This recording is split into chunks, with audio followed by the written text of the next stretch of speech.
What's going on? Trainer Herman here. Today I'm going to give you 5 uncommon tips to help you build strength and muscle. Let's get straight to it. So, tip number 1 is going to be stop counting your reps. Especially if you're a beginner, don't be too worried about counting your reps, because from the get-go, you underestimate yourself right away.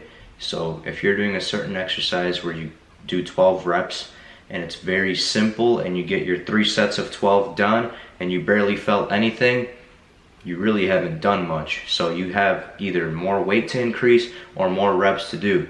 So what I recommend to the person, instead of counting reps, listen to your body and what it tells you.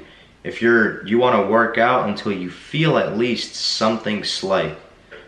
If you're doing an exercise that requires 12 reps, by the 10th, 10, 11, 12 reps, you should already feel a burn coming in. If you don't feel a burn, you're not working hard enough. Stop counting reps, don't underestimate yourself, and go by the feel of your body.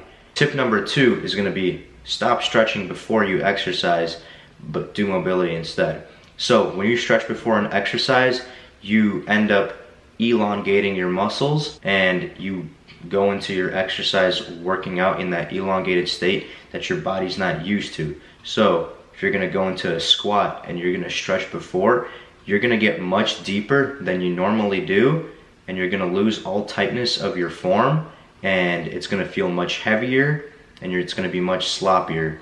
So to fix that, you do mobility before. So mobility is not necessarily stretching out your muscle, but loosening up your joints. You could be doing a hip flexor stretch. You could do hip circles. You could do leg swings back and forth to get your hips moving. Shoulder rotation with the band. All that stuff is it's not stretching, it's mobility. You're loosening up your joints, getting ready for the movement. Tip number 3, your sleeping routine and the time of day that you exercise in. So off the get-go, you should be sleeping around 8 hours every night, which is pretty much recommended for every general human. If you have less than 8 hours, you're already putting yourself in a deficit with exercise. You're gonna feel much weaker.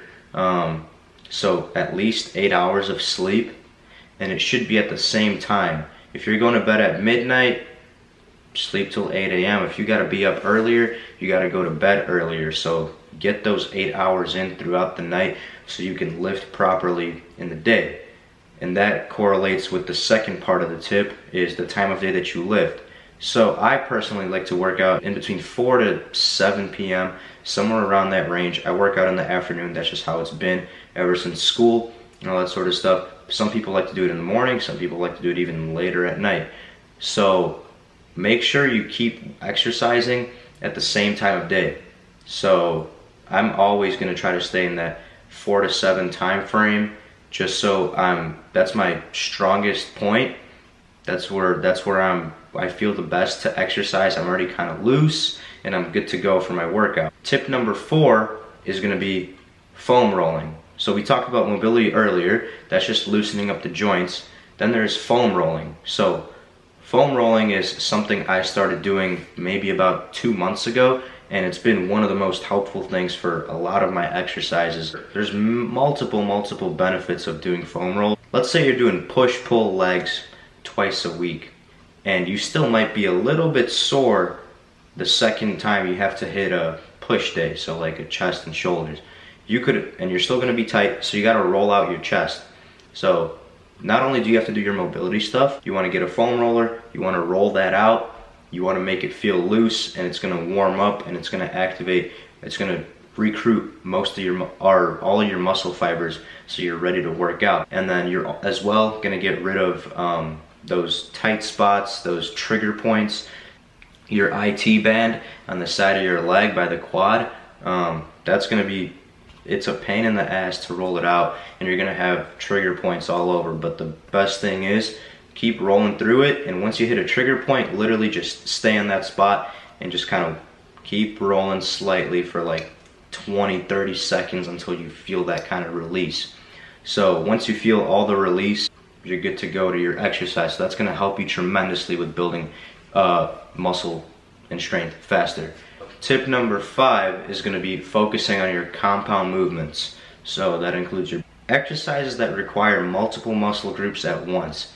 So you see a lot of noobs come to the gym and they just start curling a barbell, they just start doing tricep extensions to get bigger arms. Yeah, that was me when I started, but I still did my core lifts. Most of my muscle and strength within the last year has come from all compound movements. So that's what you want to focus on, and you want to increase the frequency and volume. You want to have progressive overload, so each week you either add more reps to whatever, or add more weight to what you're doing, add more reps to what you're doing, and you have to have periodization as well. So you can't be doing the same movements every single time, following the same exact routine. So you want to switch around your exercises, and you want to be doing compound movements. There's multiple movements, and you'll be sore throughout your body.